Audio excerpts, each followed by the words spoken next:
आज part 3 discuss करूया. त्यामध्ये मी तुम्हाला सांगणार आहे की इथे ॲडमिशनसाठी काय करावं लागतं, कुठल्या प्रकारचे डॉक्युमेंट्स लागतात आणि दुसरी गोष्ट ओव्हरऑल स्केड्यूल काय असतं वर्षाचं.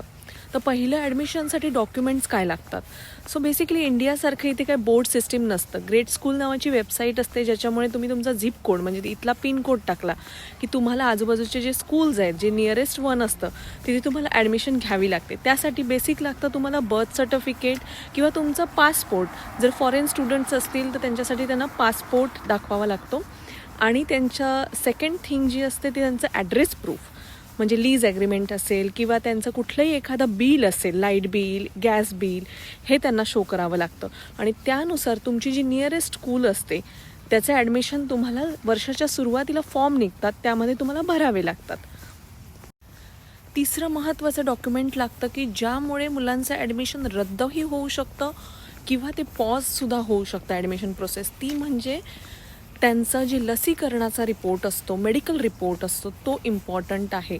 म्हणजे जर त्यांचं लसीकरण हे वर्षाच्या ॲडमिशनच्या वेळी पूर्ण नसेल तर ते तुमचं ॲडमिशन कॅन्सल करतात किंवा होल्ड करतात. कधी कधी ते ड्रॉपआउटसुद्धा होऊ शकतं.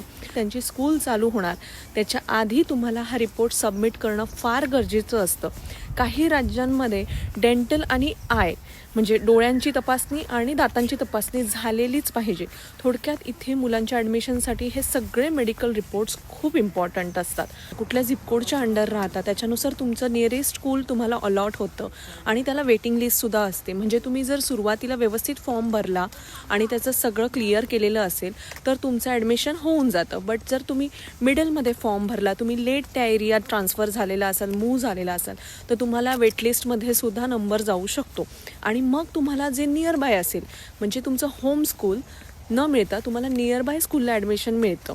लीगल एक फॉर्म असतो I-94 नावाचा की ज्यामध्ये मेन्शन असतं की तुम्ही इथे कधी लीगल एंट्री केलेली आहे ते सुद्धा काही ठिकाणी सबमिट करावंच लागतं. आता एकदम शॉर्टमध्ये सांगते की ॲकॅडमिक स्केड्यूल कसं असतं. म्हणजे सकाळी 7:30 किंवा काही ठिकाणी 8:30ला शाळा भरते, ती 2:30-3:30पर्यंत चालते.